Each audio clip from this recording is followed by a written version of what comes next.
Bem, estamos iniciando mais um episódio do podcast Vale em Pauta. Presença aqui do William, da Ilustrativa.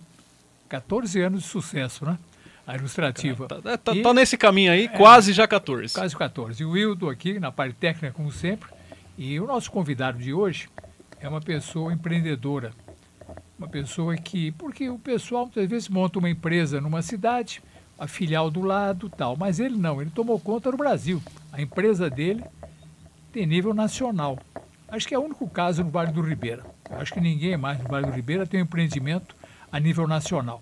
Mas para falar sobre o nosso convidado, o William, que é o biógrafo oficial de todos os convidados, vai falar. William. A gente tenta, né? Doutor Monstro Sagrado do Rádio, mais uma vez um grande podcast, esse aqui muito especial. Cumprimentar a Hildo aí, que faz toda a parte técnica com excelência. E de fato, estamos recebendo Renato Junqueira, o presidente da maior rede de fomento comercial do Brasil, como o doutor bem falou, e na minha humilde opinião, tá? Quero que você aceite, Renato. Você, para mim, é o maior incentivador da cultura empreendedora. Nós vamos falar sobre tudo isso aí, tá? E por que ele deu a moral para nós hoje? É uma honra nossa, porque ele já concedeu entrevista para a revista Time, né, conceituada internacionalmente, TV Jovem Pan, né? Então não é pouca coisa. O cara é conhecido nacionalmente mesmo e a gente tem que, assim, colocar o holofote em pessoas daqui que fazem muita diferença. Exatamente. Seus netos, bisnetos, daqui 50 anos, possa assistir esse episódio, tá, Renato? Eu sei que você é de fora, de Diamantina, mas chegou muito cedo aqui em Registro, Renato. Comece por aí, falando suas primeiras memórias de Registro e região, meu amigo. Seja muito bem-vindo. Hilton, é isso? Hildo, obrigado pela condução aí. Doutor Cristiano, é uma honra estar aqui. Sou fã do senhor desde quando eu morava, fui vizinho da Rádio 99 FM, e o William que desbrava essas histórias do Vale do Ribeira, então estar nelas. Obrigado, William, pelo convite. William, doutor, eu lembro muito pouco. Eu vejo algumas histórias, das pessoas virem em cima de caminhão. A minha história eu vim em cima de um caminhão. Meu pai pegou a mudança, colocou uma lona em cima, veio meu pai e minha mãe na frente. Eu tinha uma irmã excepcional, né? E ele trouxe um casal de amigos. Então eu vim de Adamantina para cá com 2 mudanças. Olha só. Entendeu? Em cima de um caminhão. Meu pai e minha mãe, talvez, é o que eu chamo de tia, que era o casal amigo nosso. E nós viemos parar, nós viemos parar numa escolinha. Meus pais vieram para dar aula em Registro. A gente parou na Cheia Grande, nem descarregamos os caminhões embaixo de chuva. Eles falaram, não é aqui essa escola, é lá no Indaiatuba. A gente saiu, fomos lá para o Indaiatuba e lá que nós começamos nossa jornada. Então essa história de chegar em cima de um caminhão, eu lembro claramente embaixo de chuva. Eu lembro que era meu aniversário, eu ganhei um relógio do meu pai, meu aniversário de 7 anos, o primeiro relógio de pulso que eu ganhei. E assim começou, ficamos lá durante algum tempo. Aí eu fui, eu era pequeno, né? Eu já estava acabando com 10, 11 anos, então depois de 2, 3 anos eu já tive que fazer o ensino médio, né? 5ª série. E aí Estudou onde? Aí eu vim fazer no Rio Prado. Morei aqui do lado da rádio, Rua Chile, e estudava no Rio Prado. Olha só. E aí começou minha jornada, fui trabalhar. Meu pai fazia questão que todo mundo em casa tinha que trabalhar, desde pequeno. Então com 11 anos de idade eu vim para cá para estudar a 5ª série no Rio Prado, e era mecânico de moto ali na GL Motos, que é em frente da antiga Brahma ali, na Vila Tupi. Até hoje eles estão lá, até hoje são meus amigos. E fiquei na GL Motos por 7 anos. Só saí com 18 anos para fazer engenharia mecânica. Quer dizer, essa questão de ganhar dinheiro é desde novo. Trabalha com uma coisinha aqui, uma coisinha ali e tal. Sempre ganhando seu dinheirinho, batalhando por isso. Meu pai comentava comigo, William, assim, você pode ter a genialidade que você quiser, pode ter um conhecimento que você quiser, mas o cidadão que não é trabalhador não adianta. Ele precisa ser trabalhador. Ser trabalhador é o requisito do requisito. Fazer o que você gosta, você vai achar durante a vida. Mas trabalhar é o primeiro propósito do ser humano, é ajudar a sociedade. Pode ser arrumando moto, pode ser limpando o chão, pode ser carpindo terreno. O primeiro propósito de um homem é ajudar a sociedade com alguma coisa. Durante a vida você vai achar o teu propósito da vida, mas o primeiro propósito é ajudar a sociedade com alguma coisa, né? Então comecei a trabalhar desde cedo e aí comecei a jornada aqui em Registro. Que maravilha. Bom, O teu pai foi vereador 3 vezes aqui, professor Celso Junqueira, meu amigo até. Você nunca teve vontade política? Doutor, eu tive vontade quando eu não tinha eu não tinha o acesso a um pouco de conhecimento, mas quem me afastou um pouco foi meu pai. Então, todas as vezes que, a gente já tinha a senha, pô, ele já tinha sido eleito, nunca perdeu a eleição, foi eleito 3 vezes, então assim, Bem votado. a gente brinca que a gente já tinha a senha do negócio, entendeu? Se quisesse dar uma continuidade, a gente poderia. Mas por desincentivo dele, ele falou, não, Renato, eu acho que tua jornada vai para iniciativa privada, então nem trabalhar em prefeitura, nem cargo ele aceitou que eu tivesse. Eu lembro que em um dos governos, eu não lembro qual era, me ofereceram uma secretaria de alguma coisa. Ele falou, não, Renato, não vai, não dá, eu acho que segue teu caminho, vai por mim. Eu sempre fui muito fã do meu pai, então para mim ele era meio que um guia, entendeu? Então eu ia e depois, e por várias vezes na vida eu percebi que era o melhor caminho para mim. Não posso dizer porque eu não opinei para entrar na política, mas eu fui muito feliz durante minha jornada, então não me arrependo não de não ter entrado. Maravilha. Bom, se alguém ainda não captou, Renato, filho do saudoso Celso Junqueira, que foi vereador em pelo menos 3 oportunidades, Isso, né? isso. Fato é que, abril de 1994, ao lado do seu pai, nasceu lá a Federal Invest aqui em Registro, né? Sim. Que hoje se tornou uma potência e nós vamos chegar lá. Naquele primeiro momento era algo que visava ali a questão do factoring, né? Algo que pensava ali em ajudar outras empresas e visar toda essa questão. E o que eu estava olhando e estudando um pouquinho da Federal, começou com um caixa de 14 mil reais. Né? Se você parar para pensar no tamanho que está hoje, eu quero que você fale um pouquinho do começo. Como é que foi, dificuldade, porque isso que é o legal inspirador de todas as histórias, Renato. Eu lembro que eu saí do meu pai, a Factory tinha lançado no Brasil em 82 e depois de só 12 anos não existia. Existia uma Factory raramente em São Paulo, outra não sei na onde. E eu peguei o carro e falei, vamos conhecer essa tal de Factory. Porque eu tinha passado essa dificuldade. Como eu fui mecânico aqui, quando eu fui fazer engenharia, o que eu fazia? Comprar e vendia moto. Entendeu? E quando eu ia vender minhas motos, eu não conseguia vender. Porque o povo só comprava se fosse a prazo. Eu falei, essa dificuldade que eu tenho, e os bancos sequer me aceitavam. Outros devem O gerente de bancos nem me atendia. Eu falei, poxa, essa necessidade de vender a prazo, ele é todo brasileiro, só vende Casa Bahia, Pernambucano, Loja 100, quem vende muito vende a prazo. Agora, e o mecânico? E a cabeleireira? E a rádio? Por que ele não vende a prazo e recebe a vista no dia seguinte? E aí eu peguei, eu estava trabalhando com moto, né? E falei, pai, olha,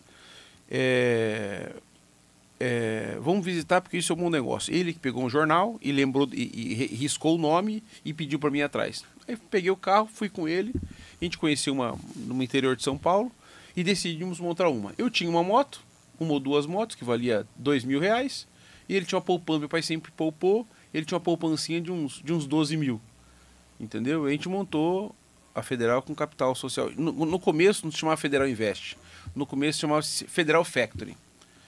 Só que Factory é muito, muito marginalizada. Entendeu? Então assim, quem tem Factory e AJ é uma coisa, chamava até AJ legalizado. E aí, assim, doutor, eu sempre fui muito idealista. Muito idealista. Eu tinha certeza que até hoje, assim, olha a diferença.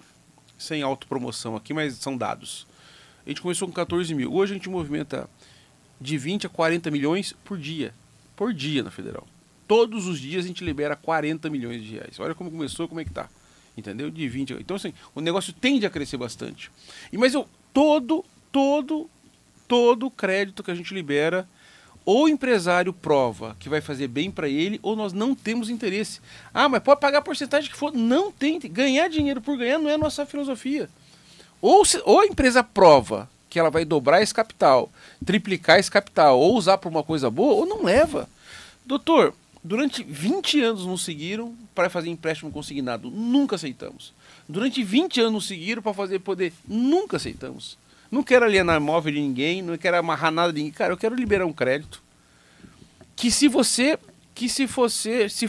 me conseguir provar que é bom para tua empresa, a gente vai junto. entendeu? E talvez com esse carinho todo com a nossa missão social, cara, todo mundo foi gostando, todo mundo tem orgulho, todo mundo vai indo e automaticamente a gente vai multiplicando.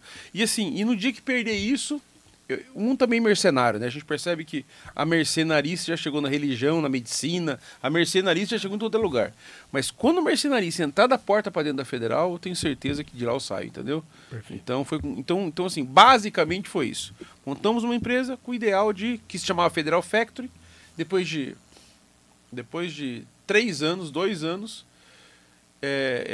eu gostaria que as pessoas vissem a Federal como empresa de investimento, não uma empresa de captação de recursos. Né? Pô, eu quero investir na minha empresa, eu quero prosperar. O nome ficou muito feliz. Então, automaticamente, a gente buscou, desde aquela época, 20 anos atrás, já procurei domínio.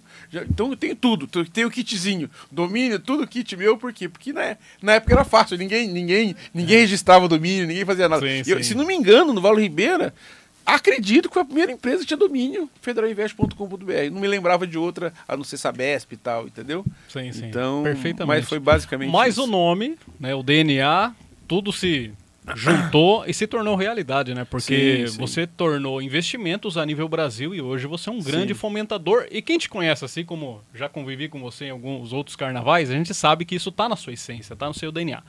Fato é que a Federal avançou, né? Foi subindo os seus degraus, até que chegou 2002 e se tornou franquia. Sim, né? sim. Fato é também que pouco mais de 10 anos depois, já tinha mais de 100 unidades. Quantas unidades tem? São 100 e poucas hoje, porque a pandemia a gente teve que encolher bastante. Né? Não é que a gente encolheu, onde tinha 5, a gente transformou em uma. Então a gente foi compactando para poder não perder. A pandemia foi muito dura com a gente. Né? Você imagina assim, se a casa de evento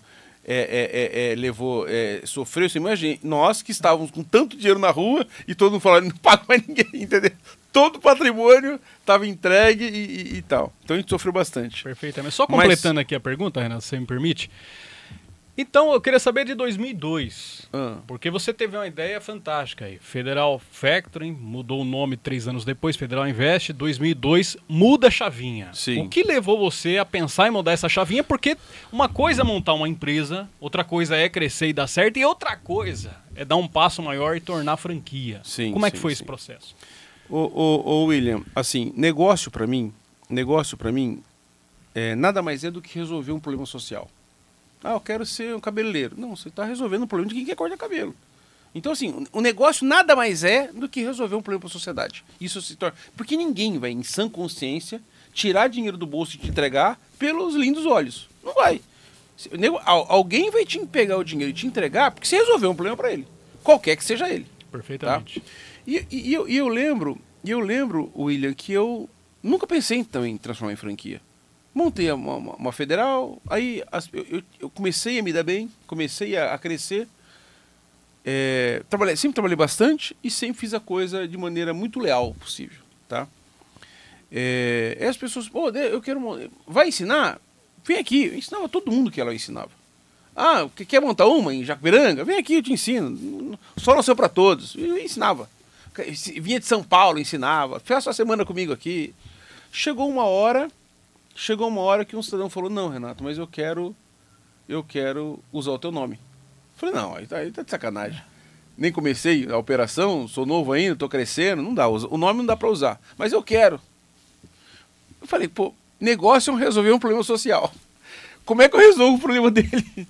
Eu fui atrás, ó que difícil foi na época. Eu fui atrás, outro título que talvez dá para colocar nessa história que eu gosto muito, né? Que eu tenho orgulho.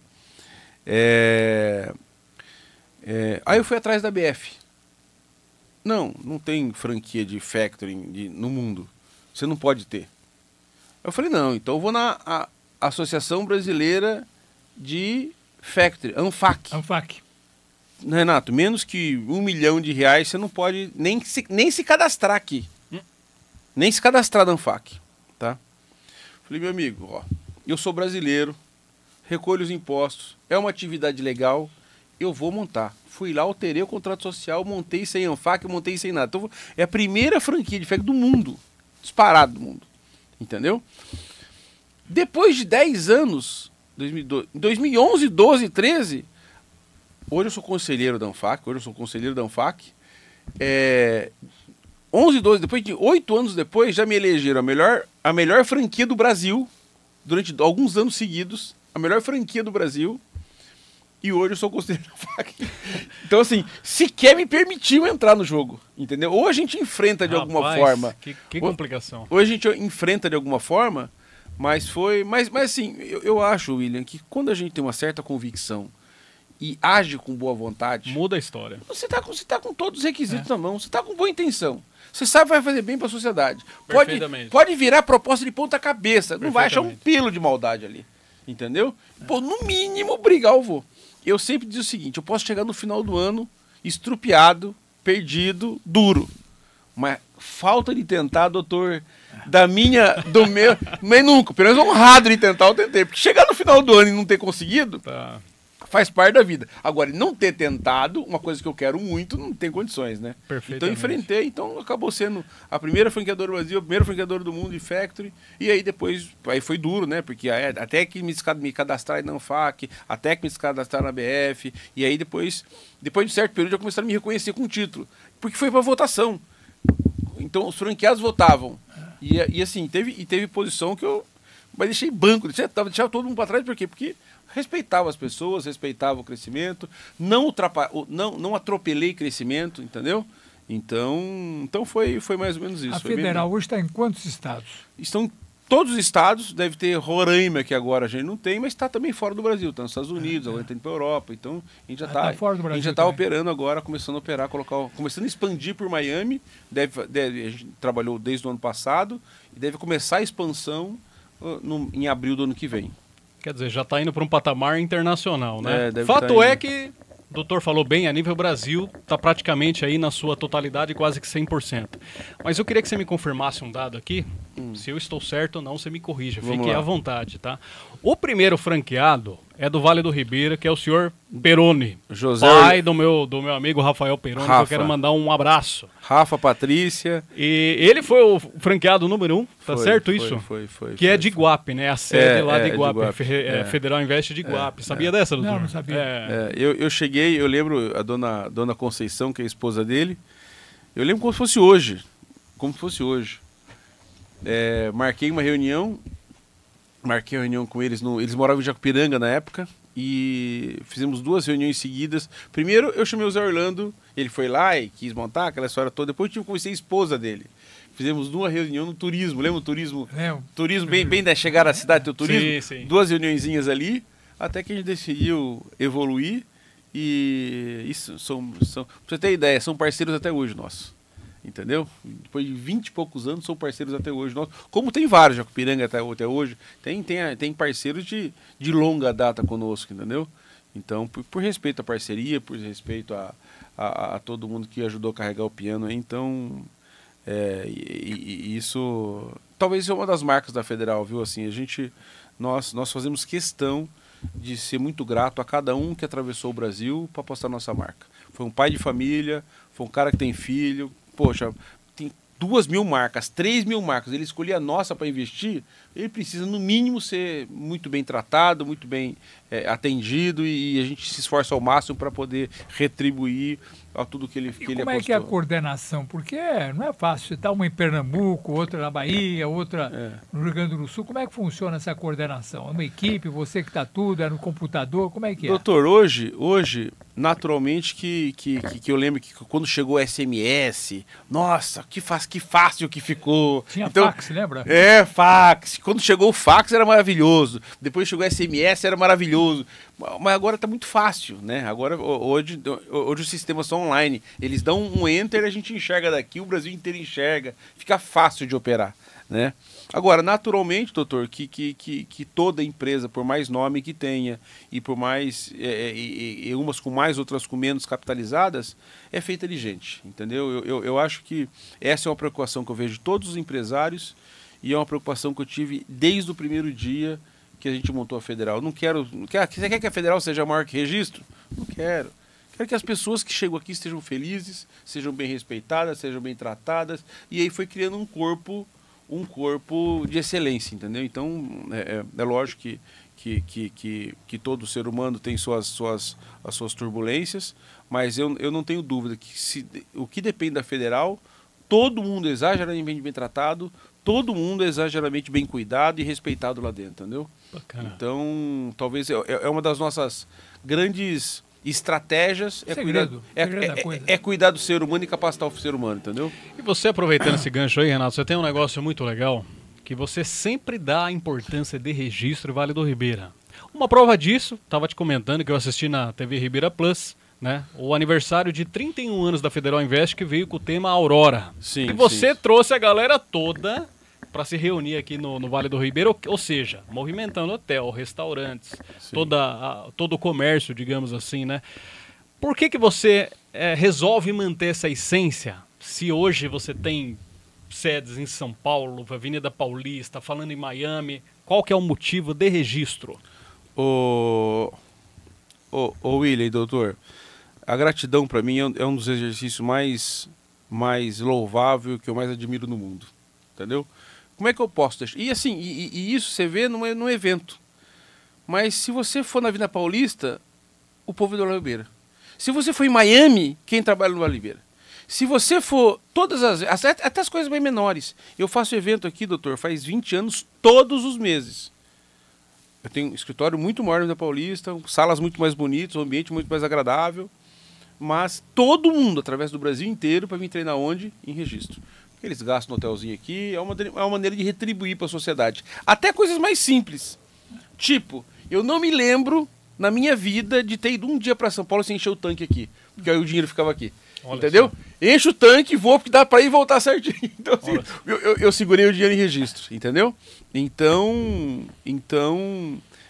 são coisas bobas, mas que me gratificam. Que eu, particularmente, faço questão e só eu sei, não tem problema nenhum, entendeu? Mas é uma coisa muito pessoal.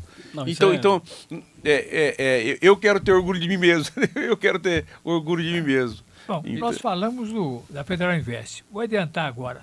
Você, há alguns anos, criou um banco também. Conta a história do banco para nós. Doutor, hoje em dia, montar um banco não é tão difícil. O que a gente chama de banco digital, né? Uma conta digital. Então, quando pintou a oportunidade, foi que nem Factory. Quando pintam, essas lacunas que abrem já saem na frente. Entendeu? E agora encheu um monte de gente, mas a gente já ganhou terreno. Então, assim, grandes redes por aí já atendem com os nossos boletos. Então naturalmente que construir não é tão difícil, manter é bem mais difícil, porque depois que você constrói, é que numa casa grande. Ele está falando agora de casa grande. O difícil não é construir, o difícil é manter o custo daquela operação. Entendeu? Então, é muito difícil. Hoje em dia abrem, sei lá quantos bancos abrem por ano no Brasil e fecham na mesma quantidade, porque é difícil de manter uma operação grande dessa. Como a gente já chegou na Água Limpa, quando saiu, nós fomos assim, largamos na frente. E aí já fizemos carteira de cliente, a operação já tá. E aí, como é o nome do banco? Se chamava Fibem, que até o Banco Central pediu para a gente substituir, hoje se chama Luri. Luri, estamos fazendo uma transição de marca ainda, Luri. Já faz de um ano para cá que ela já se chama Luri. Luri é mais lucro e menos risco. Luri. Interessante. Renato, segundo dados do Pequenas Empresas, Grandes Negócios, a Federal Invest hoje ela pode franquear alguém com menos de R$500 mil, se os dados estiverem atualizados, com um investimento aí de retorno previsto para 7,5 meses. Né? Fato é que está contabilizado ali o capital que ele tem que ter de giro, né, os investimentos e etc e tal. É bem por aí? Hoje, com menos de R$500 mil, dá para ser um franqueado da Federal Invest? Nós temos algumas modalidades a partir de hoje em dia, entendeu? Com essa história de querer expandir muito. Hoje em dia, William, até há um ano e meio atrás, nós trabalhávamos exclusivamente com dinheiro. E aí nós limitávamos o crescimento. Hoje nós trabalhamos com dinheiro e com serviço. Então, existem carteiras que você constrói meramente serviço. Entendeu? Meramente serviço. Então hoje com 500, 600 mil reais você consegue iniciar uma operação e consegue atingir números brabos, tipo faturamento de 2, 3, 5, 10 milhões por mês no primeiro ano. Entendeu? Então... Eu achei surpreendente essa conta de 7,5 meses, porque nos Estados Unidos falam-se em 5 anos, né? Em alguns casos até 10 anos de retorno, é um retorno extremamente rápido, né? Então fiquei assim... Não, é exatamente isso. Eu falo para você, William, raramente alguém mais experiente... Isso aqui não é para... Eu brinco que você só não pode querer montar para os outros. Para quem tem a certa experiência, já ganhou um dinheiro na vida, raramente, se eu apresentar a proposta da Federal, ele pode até não fechar. Mas balança muito. A pulga vai morar, balança é um muito. Triplex que balança fica na cabeça muito, do cara ali. Porque eu posso afirmar, você já... com dados reais, tá? Você já imaginou faturar 5 milhões por mês dentro de um ano? 5 milhões por mês. Porque hoje em dia você consegue entregar serviço, usar pouco capital e entregar um pouco mais de serviço, entendeu? Então a proposta é boa, nós somos comprometidos com quem se aproxima da empresa, somos comprometidos com a equipe, então hoje eu tenho, sem problema nenhum, divulgo, vira proposta de ponta cabeça, gente muito boa entra no grupo, porque a proposta é honesta.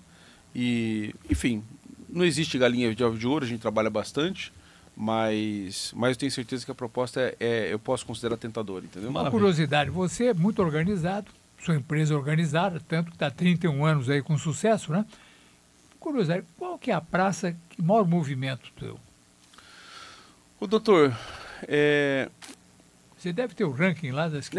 eu tenho, mas é muito, doutor, da mesma forma que o mercado se movimentou, eu percebo que a população se movimentou. Entendeu? Quando a gente fala, o William, o senhor, ainda muito mais, a gente saiu do momento analógico e passou para o digital. Nós estamos achando que nós entendemos um pouco o digital. Mas quem tem 30 anos para baixo, ele pensa diferente. A minha preocupação é começar a arrumar... Porque eles pensam diferente. O que você acha que é certo, não é certo para eles. O botão que você aperta não vai apertar. Por mais que você se adapta, cara, é uma nova maneira de pensar. Eu estou falando isso, doutor, porque de 30 anos para cá, eu lembro que a gente começou a agência e tem gente que... As pessoas tinham orgulho. Faturo 10 milhões, faturo 20 milhões, faturo 30 milhões. Tem cara que chegou a faturar 600 milhões por mês. Sabe o que é isso? Então, o povo tinha o maior orgulho, até 10 anos atrás, um orgulho de que faturava mais. Entendeu?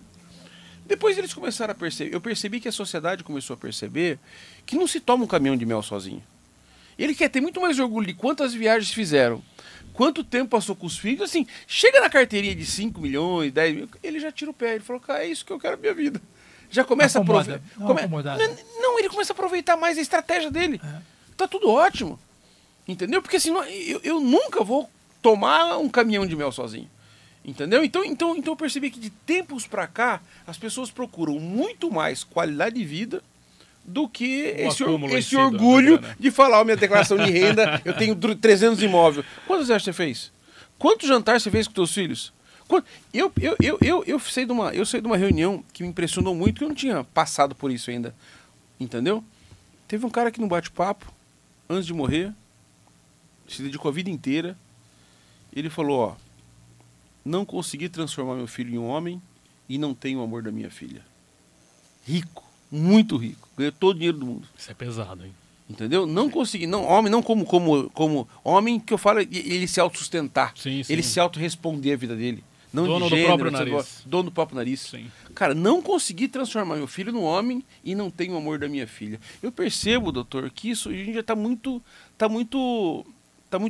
claro isso. As pessoas estão percebendo que a vida é feita de momentos de bons amigos, de descanso. Então, eu percebi isso na atividade. Então as agências chegam num certo período, atingem aquela certa qualidade de vida que eu tenho o maior orgulho, entendeu? E eles já começam, Renato, agora é mais administrar, a gente faz grandes eventos, emendam feriado, sabe que aquela... Então, eu percebi que a movimentação aconteceu. E a movimentação está acontecendo nas equipes.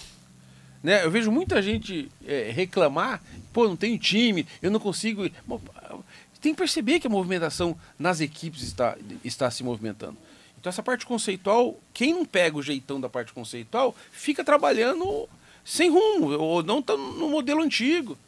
Então, hoje as agências, doutor, tem agência em Brasília, Goiânia cresceu muito, interior de São Paulo cresceu muito, São Paulo cresceu muito, mas eu percebo que ninguém está dando bola para ser o maior mais. Entendi. O cara tem mais orgulho das viagens que fez do do dinheiro que tem, entendeu? Pelo menos é o que eu sinto e também promovo isso. Entendeu? Perfeitamente. Renato, você é um especialista da área, não à toa. Como eu falei aqui no começo, a revista Time, né, te entrevistou, assim como a TV Jovem Pan também. Pequenas empresas, grandes negócios. E tantas outras aí que a gente foi legal. Né, poderia listar aí. O fato é que o dinheiro está sumindo. Né? Estávamos conversando ali a respeito do dinheiro acabar. Quanto tempo você acha que vai acabar esse negócio de ter um dinheirinho na carteira para se tornar tudo digitalizado? Olha,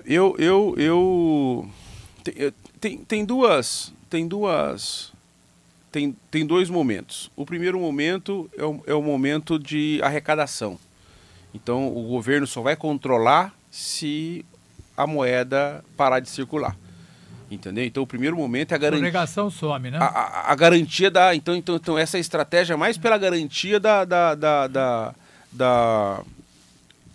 carga tributária, de arrecadação. Tá? A segunda é que as ferramentas estão tão mais fáceis, entendeu? Que eu não tenho, eu particularmente não me lembro de ter colocado algum dinheiro no bolso. Então, assim, de acordo com que o conhecimento vai chegando para a população, entendeu? A população brasileira ainda ela é muito frágil de cultura. Então, assim, mas depois que você pega um certo conhecimento, pega um smartphone, tudo tá ali dentro, eu acho assim, uma por questão tecnológica e outra por uma questão pô, nos Estados Unidos você não consegue entrar, você vai preso. Tem estados nos Estados Unidos que você não pode entrar com dinheiro, mas nem com o mínimo de dinheiro. Ou se só paga, então por quê? Porque eles querem, de alguma forma, te cercar de forma tributária, entendeu? Então, eu tenho medo, porque não dá para negar que a carga tributária no Brasil é muito grande. Se começar a forçar mais do que tá, doutor, poxa, vai estourar. Não tem jeito, chega uma hora que não colapso. Se você prestar atenção, aqui todo mundo tem acesso a cartório, todo mundo tem amigo no cartório. E eu não quero entrar na área política, não. Tá? Eu tô falando que, assim, que é uma judiação que fazem com a cobrança tão dura de impostos, sem entregar alternativas para a gente navegar bem. Os cartórios hoje, a cada 10 protestos no cartório, se não me engano, tá? A cada 10 protestos no cartório, 7 é do governo. 7! Entendeu? Todo mundo conhece o Walter ali, é fácil de ligar para ele. A cada 7 eu falo, Renato, a gente não pode protestar mais, porque senão não sobra tempo pra gente. Não sobra tempo para a rádio cobrar, para o posto de gasolina cobrar, porque senão é tudo do governo. De tanto protesto em cima das empresas que existe. Entendeu? De tanto a necessidade de arrecadação. Pô, a gente precisa de alguma forma de tentar. Agora, não dá para negar que o controle da moeda é uma das maneiras de poder cercar o gado, né? Então acho que a facilidade de tecnologia vai ajudando muito, mas eu acho que uma maneira de cercar a arrecadação, eu acho que é uma das Tanto que você vê, principais. uma das profissões que acabou foi o batedor de carteira, porque ninguém leva dinheiro na carteira. Então o batedor de carteira, que era uma malandragem, não tem mais batedor de carteira. Sim. Então o negócio todo mudou. Então agora parece que eles estão mexendo muito com outros ativos, né? Ouro, Bitcoin. Inventam agora de tudo. E ações. Bitcoin, qual a sua análise sobre a Bitcoin? Doutor, eu sou muito, como eu mexo com crédito, eu sou muito cismado com tudo, entendeu? Estou me rendendo a ganhar conhecimento do Bitcoin agora, entendeu? Eu sou muito cismado com essas moedas, tantas moedas que quebraram 90% delas já, tá? Já destruíram muita coisa, mas não dá para negar que está sendo um caminho sem volta. Então existe uma parte legal da operação, que as pessoas, doutor, as pessoas estão diversificando sempre. É aquela velha história, tentar diversificar. Hoje em dia, o mundo está tão globalizado que você está com conta na Europa, nos Estados Unidos, está todo mundo aberto, está todo mundo sabendo. Tá? Alguns países mais fiscais que não te dão direito, que te dão o privilégio de você manter em sigilo. Mas o Bitcoin, essas moedas, essas criptomoedas, né, que o Bitcoin é uma delas, é uma senha. Elas te dão essa segurança. de você poder blindar um pouco o teu capital, entendeu? Se você não declara. Então, talvez é mais por uma questão de proteção do que de outra coisa. Não é nem por causa de rentabilidade, é mais por uma questão de proteção mesmo, entendeu? Apesar que ela tem um pulo imenso, né? Sim. Então, por quê? Porque tá todo mundo desesperado querendo guardar em algum lugar que ninguém tem acesso. Hoje está tão público e as pessoas estão tomando tanto o que é teu que as pessoas estão correndo risco de falar, pô, pelo menos uma chance de estar guardado em algum lugar. E você acha que o dólar vai sofrer um abalo grande a médio prazo? Olha, doutor, nesse momento, daqui a um ano, daqui a dois, pode ser que não, mas nesse momento, com toda essa turbulência que a gente está passando, Rússia, China de um lado, Estados Unidos de outro, pô, se esse negócio acelera um pouco mais, tudo vai para água abaixo, né? Assim, a gente fica sem saber o que fazer. Então, é aquela velha história, se tem uma guerra, dólar cai, ouro cai, por quê? Porque o que vale é antibiótico. Antibiótico é para cima. O que vale nesse momento? É muito mais antibiótico do que ouro. Então, essa movimentação do mercado, de alguma forma, a gente não sabe nem o que esperar. Entendeu? Então eu não compro dólar, não irei comprar e achando que isso pode dar um estouro de alguma forma, entendeu? Então ainda é incógnita para mim também, nesse momento zero, né? Perfeitamente. Agora há pouco ainda vi lá a cotação na CNN, estava 5,49, hein? Então quer dizer, devagarzinho tá descendo, né? Mas você falou que não quer entrar no âmbito político, e a gente respeita, né? Porque é um negócio complicado. Mas às vezes a política acaba afetando a gente em cheio, né, Renato? E o Haddad, que é nosso ministro da Fazenda, ele voltou com esse papo do IOF, que é o Imposto sobre as Operações Financeiras. Está sendo votado hoje e também tem a informação de que ele saiu de férias, né? Em meio de uma votação importante. Qual o impacto hoje de um IOF para federal e para o dia a dia, né? Para quem está assistindo ali, às vezes não entende muito esses termos. O cara às vezes está ali, vou pagar o gás ou eu pago a minha conta de energia, ainda vem um IOF aí no cangote para poder estrangular o cara. Qual o impacto disso, Renato? Assim, é muito importante. Eu gosto de usar sempre palavras... uma didática simples, né? Eu acho o seguinte, quando as pessoas não caem na real, que a empresa nunca paga nada, quem paga é só a pessoa física, é só o consumidor, a empresa nunca paga, tudo você repassa.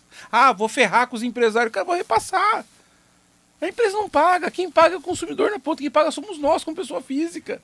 Então, toda a carga tributária, que pode ser IOF, pode ser qualquer outra coisa, acarreta para ponta, não tem saída. Qual que é o custo da rádio? É o aluguel, é os profissionais, é a conta de luz, a conta de água e a carga tributária. Você faz uma conta e coloca o preço do serviço. Não tem jeito. Empresa não paga imposto. Quem paga é o consumidor na ponta. É nós como consumidor.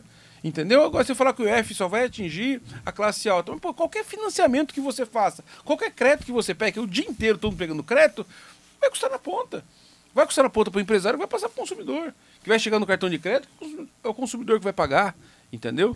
Então, eu acho que hoje em dia, assim, saindo daqui eu vou pro Sebrae. O Sebrae tem um evento ali que me chamaram para participar de uma mesa redonda lá, ser conselheiro, ser o que eu não sei direito exatamente qual a minha função hoje lá.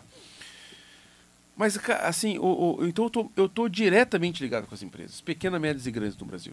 Tá? Pequenas, médias e grandes no Brasil. E a realidade que você vê, cara, todos os dias. Todo dia fechando empresa que dá dó, de 10 anos e 5 anos, chega a dar dó. Entendeu? Hoje a gente tem que fazer alguma coisa para deixar mais leve a empresa. Porque quando eu vou, como é que eu vou? Doutor, eu sempre incentivei as pessoas a empreender. Sempre. Desde quando eu me conheço por gente. Hoje eu estou cismado, questionando se minha dica vai ser a melhor. Porque é tão duro. William, assim, papo reto. Se o cara me fala que é empresário no Brasil há 10 anos, É difícil de ficar 10 anos no Brasil. Difícil ficar 10 anos no Brasil. Entendeu? Recolhendo tudo, fazendo tudo. E desde a comissão que você dá pro teu... Pô, será que tem que ser bandido para ser empresário no Brasil? Tem que virar bandido, cara? Pô, que coisa chata. Entendeu? Agora o governo, assim, o tanto que gasta protestando as empresas. Pô, tem empresas esse ano, triplicou o número de protestos em cima das empresas. As empresas estavam ainda conseguindo ter um rating bom. Não consegue ter um rating bom. Fica negativada, os bancos fecham o crédito, fecha a empresa. Basta ver uma coisa, as grandes varejistas estão todas quebradas. Sim. Estão devendo barbaridade, estão rolando a dívida, todas elas. O que fechou de gente grande, lembra? Casa Ricardo, Arapuã, tudo quebrou. Sim. Não, e todas essas outras, se você olhar o balanço das empresas, já não está legal não tá. de 3, 4 anos para cá. Americanas teve um rombo recentemente monstruoso. Terrível, né? Então, Bahia. Então não tá fácil, não tá fácil. Eu gostaria, eu acho que o Brasil é um país de empreendedor, um país bacana, mas tinha que, de alguma forma, olhar o empreendedor como um lutador, como um guerreiro que carrega o piano do Brasil. Senão, cara, eu não sei o que vai dar, entendeu? Eu não sei o que vai dar. Uma curiosidade. O Federal Invest, muito grande, movimento, tudo. Você nunca pensou em colocar na Bolsa? Doutor, assim, a gente já monta fundos de investimentos, não necessariamente um fundo aberto. Entendeu? Vai chegar num ponto que isso acaba sendo inevitável. São os passos de uma empresa. Nós não chegamos nesse passo ainda. Nós ainda somos, doutor, muito idealistas. Então, assim, a gente se preocupa com a qualidade de vida, se preocupa em ter tempo para a família, se preocupa... Eu acho que a gente tem que cair na real, William, que a vida é finita.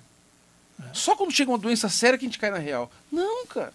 Imagina, eu não sei quando chega a minha senha, a sua, mas vai chegar um momento que você parar, chegou aquela doencinha que vai demorar um ano, 2, acabou. Por que eu vou esperar chegar nisso, cara? A vida é finita, a gente tem que aproveitar mais de alguma forma. Tem que ter mais prazer de alguma forma. Por sinal, eu sempre brinco, uma empresa que só dá lucro é uma empresa fraca. A outra empresa só dá lucro é fraca, ela não... Vocês não se divertem lá dentro, você não faz bons amigos, você não ajuda a sociedade. Uma empresa que só ganha dinheiro é uma empresa fraca, doutor. Entendeu? Então, se a gente não cair na real para isso, a vida vai passar. Quando você for cair na real, passou. Não aproveitou. Entendeu? Então eu acho que tem de chegar esse momento, mas nós ainda somos, eu considero que é um time muito idealista do Brasil inteiro, todo mundo são boas pessoas, trabalhadores, e a gente quer trabalhar, fazer o bem, mas também aproveitar essa jornada, entendeu? Quero aproveitar só colocar uma coisa, eu queria que você falasse para quem quer empreender, para quem é jovem, você já falou que está difícil, mas qual o conselho primeiro que você dá? Primeiro que saber que o conceito de empreender é resolver um problema da sociedade. Você quer empreender em quê? Qual que é a tua missão? As pessoas hoje, doutor, elas estudam 5 anos sem saber o que ela vai fazer com a profissão. Entendeu? Vai Uber, alguma entendeu? Então eu quero dizer o seguinte, qual que é o problema que você vai resolver para a sociedade? A primeira coisa. Segunda coisa, o ambiente, as pessoas pensam, como é que eu monto a minha equipe? Fala de pessoas... Há uma movimentação muito grande no conceito da equipe de quem procura emprego. Mas eu acho que, poxa, ter um ambiente, prestar um bom serviço para a sociedade, resolver um problema social, mas construir um ambiente agradável, não sofredor, um ambiente... as pessoas mais estão sofrendo emocionalmente. Se você consegue construir um ambiente que dá gosto de trabalhar, dá gosto de ir, dá gosto de frequentar, você construi... Não é tão difícil de conquistar alguma coisa. Mas tem dureza, tem dura, só tem pressão. Cara, ninguém aguenta, cara. Que ambiente que você vai tentar construir para prestar um bom serviço, mas que esse ambiente seja saudável? Entendeu? Trabalha com pessoas que você tem afinidade. Não é só competência, é afinidade, os valores que você tem. Se ele montar uma empresa que dá gosto de ir, que dá desejo de ir, entendeu? Poxa, eu tenho certeza, a chance de todo mundo querer estar lá e a chance de todo mundo querer remar junto é maior, entendeu? Tem muita gente falando em CRM, muita gente em compensação, e o ambiente, tá gostoso? Tá legal? Entendeu? Você faz bons amigos lá dentro. Quando você presta o serviço, você consegue entregar no prazo certo, tá todo mundo comprometido. Entendeu? Então, eu acho que se a gente achar um problema social para resolver e construir um ambiente bom, eu acho que a chance de prosperidade é iminente, porque mesmo na dureza, as pessoas vão falar, poxa, tá gostoso, tá lá, vamos lutar junto, vamos sair dessa, entendeu? Vale a pena, entendeu? O doutor falou de Uber, Renato. Eu vou falar uma coisa, até o Uber tá arriscado, porque já estão falando aí internacionalmente de táxi, carros de aplicativo, automático no sentido de não ter motorista. Então, quer dizer, no futuro, até essa profissão que é nova já não vai existir mais. E Estados Unidos já tem, né? E aproveitando um pouquinho desse gancho, Renato, hoje é inevitável a gente conversar sobre negócios e não falar sobre inteligência artificial, o famoso IA. Qual o impacto da IA hoje no seu segmento? Eu quero que você dê uma análise no sentido de mão de obra. Como é que vai ser esse impacto para o seu negócio? Não é só mão de obra. A IA, ela movimenta tantas coisas, a movimentação ela é tão grande no mercado que às vezes ela atrapalha até... imagina o seguinte, existe 10 empresas que eu atendo hoje, doutor, que ela sequer vai existir. Então ela atrapalha só a minha mão de obra, mas atrapalha o meu mercado. Entendeu? Porque não dá para negar que eu tenho 10, 20, 30 profissões de alguma que eu atendo de alguma forma que vai parar de existir.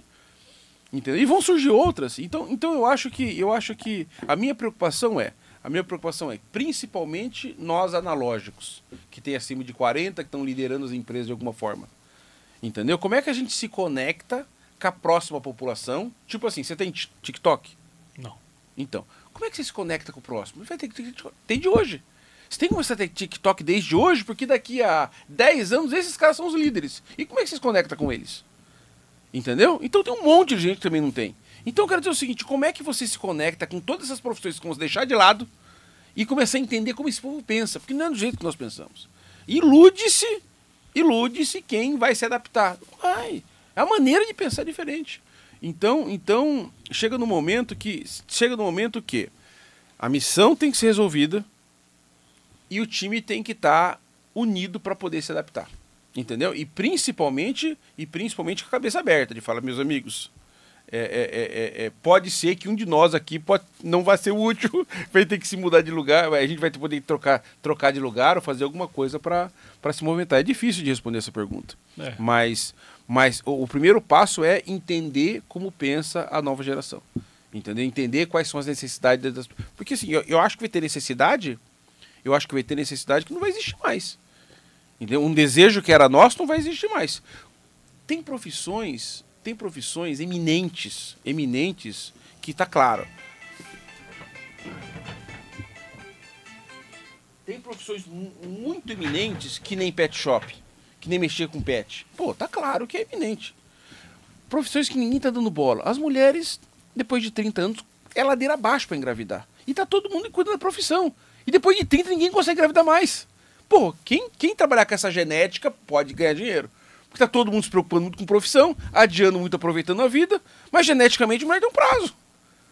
Começa a ser ladeira abaixo, com 35, com 30, 32, 35, é ladeira abaixo. Então é uma profissão que deve explodir no momento, daqui para frente. Então elas vão se movimentando, entendeu? E a inteligência vai acelerando isso de alguma forma. Então, tantas outras. Mas nós nos mantemos sempre de alguma forma de olho no futuro e com essa movimentação aparecendo lacunas.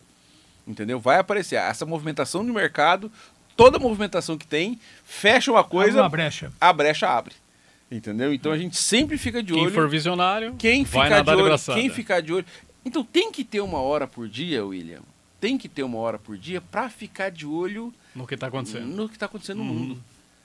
Entendeu? Hoje não precisa mais saber inglês. Hoje as inteligências te traduzem tudo. A gente tem o hábito de escutar aqui a Ambev, mas dá para escutar líderes do mundo inteiro. Só pegar um parênteses aí, Renato. Hoje a inteligência artificial está tão avançada que não é só o inglês. Não tem a tal da esfera da buga. Você viu falar dessa esfera de buga aí, Hildo?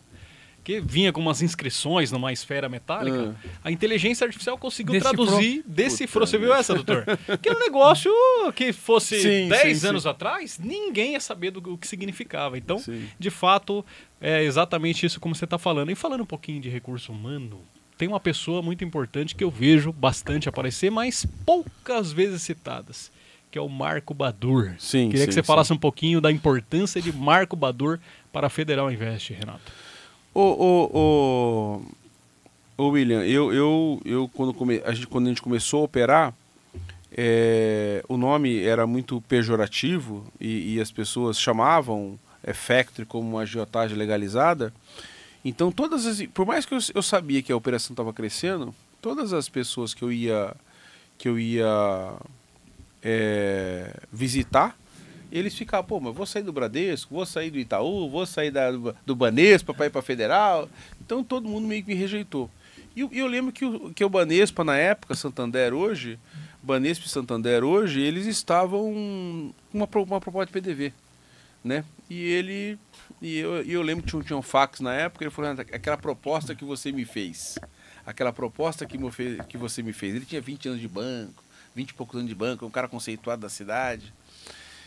Aquela proposta que você me fez está em pé? Eu falei, tá. Aí chegou um fax, ele pedindo desligamento. Aí foi o primeiro passo das pessoas começarem, poxa, o cara saiu do banco para ir para lá. Depois começou a crescer de alguma forma. Deu uma baita credibilidade. E aí já me deu, de alguma forma, um certo respeito. E aí chegou o Zé Orlando, que também era um gerente antigo. E aí, mas não dá para negar que foi o primeiro que aceitou a proposta e está na empresa até hoje, como tanta gente boa lá. E é um profissional que a gente sempre tem gratidão, sempre tem respeito de alguma forma. Que maravilha. Eu queria só deixar... Tem um minuto? Tem, claro. Eu queria o seguinte, doutor. Ainda tem uma pergunta importante para você. Eu queria o seguinte, doutor. Quando a gente fala de equipe, eu acho que é muito importante para todo empreendedor, sem falar da área financeira, mas qualquer empreendedor, saber o seguinte. Como é que você consegue segurar um time? Normalmente o nosso time lá é de 30 anos, de todo mundo tá lá há muito tempo e tudo mais. Ter orgulho do federal, todo mundo se junta, todo mundo tal. Mas é importante lembrar o seguinte, que da mesma forma que o mercado, isso para os empreendedores, tá? Que o mercado se movimenta, o desejo de quem quer trabalhar, dos bons profissionais, também se movimenta. Eu lembro quando eu era moleque, quando eu fui trabalhar na oficina de moto, que o emprego em 78, anos de 80, era para sobrevivência. Depois as pessoas começaram a perceber que, poxa, eu posso arrumar um emprego onde eu ganho conhecimento. Então eles começaram a dar bola para conhecimento. Eles queriam não só para comer, mas para conhecimento. Em 90 chegou a internet. Aí as pessoas já não davam bola para conhecimento mais. As pessoas queriam qualidade de vida. E hoje em dia é valores. Hoje em dia as pessoas não ficam num banco mais para empresa. Se ele não tem orgulho do que ele faz, os bons profissionais não ficam do teu lado por causa de valores. Entendeu? Aquela mecânica que você vai colocar o pneu, que nem te enfia um monte de pé, sacaneia com você. Ou chega alguém pedindo empréstimo, ele enfia 10 consórcios no cara sem precisar. As pessoas boas, elas não ficam nas empresas por causa de valores. E essa movimentação não é só de mercado, é de pessoas também. E se as empresas não começarem a se prestar atenção nisso, não vai ficar com equipe boa nunca. Porque as pessoas também se movimentam. E como é que eu trato o meu time? Como é que os valores batem com a minha equipe? Se não bater, ele nunca vai ter orgulho da empresa e ele nunca vai se dedicar tanto quanto você gostaria, entendeu? Então, acho que é uma movimentação importante para se prestar, porque a gente depende dos times, né, das nossas equipes. Desculpa. Não, imagina. Mas eu acho que é uma importante reflexão, tá? Não, perfeitamente. Para quem não sabe, o Renato não é a primeira vez que eu entrevisto. Sim. Né? Tivemos o prazer de mais ou menos uns 5 anos atrás, ainda na época da pandemia. TV Avante, lá atrás. Né? E você ali, criamos uma amizade e tal, e você sabe que onde eu estiver, estará Renato Junqueira. Falo isso de uma maneira muito humilde. Viu? Obrigado, viu, William? E eu tenho uma pergunta que eu fiz lá atrás e vale para hoje. Você falou algo para mim que me impactou, entrou no meu coração. Naquela época, não sei se aplica para hoje, mas você tinha um sonho de transformar Registro na capital das franquias. Eu queria que você falasse se esse sonho ainda existe, como é que ela está e o momento comercial de Registro. Eu acho, eu acho o seguinte, eu acho que tem segmentos, registro, o que eu tenho certeza é que nós estamos no meio de uma Mata Atlântica. Não adianta querer trazer indústrias para cá, a fábrica da Ford, não adianta que não vai conseguir trazer. Nós temos que vender conhecimento, temos que vender serviço. E eu gosto de serviço que exporta. Por quê? Por que a China cresceu tanto? Porque todo mundo compra da China e o dinheiro vai para lá. E a riqueza fica lá. Entendeu? Quer dizer, enquanto a China, nos últimos 10, 20 anos, se dedicou muito a montar indústria que leva o dinheiro para lá, entendeu? A gente construiu muito shopping que só faz o povo gastar. Entendeu? Então, peraí, as Casas Bahia, eu só estou fazendo uma reflexão, não estou falando mal de ninguém, pelo amor de Deus. Mas umas Casas Bahia, pega todo o nosso dinheiro e leva para a fábrica. Para o Jundiaí, para Campinas. O que a gente tem que montar que traz o dinheiro de lá para cá? A agricultura faz isso. A agricultura, se você produzir aqui, você exporta, mas o dinheiro volta. O dinheiro volta. Tem alguns prestações. E o que é uma franquia? Nada mais é do que prestar o know-how, vender know-how. Hoje eu vendo para o Brasil inteiro e o dinheiro vem para registro. A geração de riqueza fica aqui, os patrimônios ficam aqui. Você traz o dinheiro de forma para dentro, porque é uma maneira de fazer uma cidade prosperar. É trazer a riqueza para cá, não levando riqueza para lá. Renato, eu vou montar uma indústria que vende só da Shopee. Cara, teu dinheiro está indo embora. Você vai na avenida, o dinheiro está indo embora. Quando você faz o inverso, então assim, a franquia, primeiro, ela traz essa prosperidade para a sociedade. Né? O Brasil inteiro paga para você trazer. E aqui é puro serviço. Aqui nós temos Senac, temos Senai, temos SESI. Cara, tem um monte de capacitação. Tem uma mão de obra barata, de alguma forma, comparando com São Paulo, Campinas, Sorocaba. Estamos a 1h30 de São Paulo, logística boa. E eu falo para você, se tiver qualquer... Eu já mostrei esse projeto para umas 10 pessoas. Mas se alguém sentar comigo e falar, vamos rodar esse negócio, eu transformo o registro na capital da franquia em menos de 2 anos.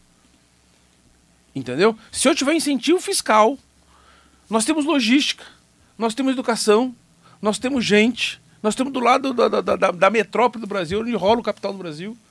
Entendeu? Uma franquia nada mais é, doutor, do que vender conhecimento. De vender serviço, de vender conhecimento. E a gente vende serviço lá em Paranaquara, para Jundiaí, para Sorocaba, não sei o quê, e o dinheiro vem para cá. Entendeu? É mais por idealismo, é mais porque eu tenho certeza que... E se você pegar proporcionalmente, que cidade, se a gente trouxer só... Isso era, Renato, mas capital da franquia, tem que trazer 100 franquias para o Valo Ribeira para transformar em capital de franquia. Não! Que cidade que a cada 10 mil habitantes tem uma franqueadora? Nenhuma. Aqui então só falta, já que nós temos uma, falta mais 5. Verdade. Se eu trouxer 5, 6 franqueadores pra cá, já vira a capital. Cara, e as pessoas se tornam no que a gente divulga. Entendeu? E vai dizer que não é. Então eu acho que é um negócio que faz bem pra sociedade, nós temos requisito, nós temos um monte de requisito pra isso. É porque se todos tiverem a mentalidade que tem o Renato Junqueira, a gente fica muito bem. Não, William, eu falo um negócio. Eu falo uma verdade pra você, William. Eu só quero um governo, um administrador que compre a briga. Porque assim, se eu melhorar a carga tributária, eu trago 10 franqueadores hoje para cá. Hoje eu trago 10. Carga tributária, você fala do Estado? Da cidade. Da cidade? O incentivo da cidade. Só isso que eu preciso. É. Eu conheço, eu estou nessa área faz 30 anos. Eu pego o telefone aqui e ligo para 20 donos de franqueadoras do Brasil inteiro. As maiores do Brasil eu conheço. Entendeu? Então, se eu tiver qualquer tipo de incentivo, nós temos logística, temos capacitação, educação, Senac, temos tudo. Entendeu? Então, mas assim, um sozinho não faz verão. E eu acho que é a oportunidade que a gente tem, senão o outro pega. Aí, senhores, vejam que bate-papo muito gostoso, como eu anunciei no começo, experiência longa, tem gabarito, tem know-how, uma mensagem importante para os empresários, para todo mundo. Parabéns ao Renato Junqueira, que realmente faz orgulho para a nossa cidade, né? Muito, muito. De fato, é o que o doutor falou, e o Renato tem muito daquilo que o senhor tem também, né, doutor? Quando eu converso com o Renato, o doutor Cristiano, eles vendem algo da esperança, do algo grande, do desenvolvimento. A gente sai com esse sabor na boca, né? E eu acho que é muito produtivo, muito legal que se todo mundo tivesse esse mesmo sentimento, né? De fato, Agradecer Hildo aí por toda a parte técnica, Dr. Cristiano, monstro sagrado do rádio, tá? Lembrar que... Hildo, deu tchau aí, Hildo. Lembrar que o Vale em Pauta é um apoio da Rádio 99 FM e também da Agência Ilustrativa. E eu quero aqui agradecer ao meu amigo Renato e deixar as considerações finais para falar o que você quiser aí, Renato. Eu primeiro queria agradecer o doutor e o William pelo convite. Doutor, o senhor não sabe que honra que é minha de estar aqui. Eu conheço a 99 SM, principalmente os jornais, né? Os jornais, os noticiários bem importantes, então sou muito grato e feliz de estar aqui. William, como é bacana ver o seu trabalho e divulgar os destaques da região, porque é uma região muito bacana, cheia de gente boa. Eu acho que se isso ficar adormecido, não serve para outros estímulos de alguma forma. E agradecer, deixar que nós estamos de portas abertas para todas as pessoas de bem que queiram trocar ideias, fazer negócios, marcar café para a gente falar sobre prosperidade, sobre ações, né, sociais da cidade. Enfim, eu só sou um cidadão registrense, orgulhoso, e não medirei esforços para poder compartilhar coisas boas com a cidade. Maravilha, é isso aí. Bom, gente, não esquecer de compartilhar, deixar aquele like, mandar para os amigos. Tivemos uma aula aqui hoje, né? Papo muito bom, tá? E lembrando que semana que vem a gente está de volta aí com toda certeza. Forte abraço.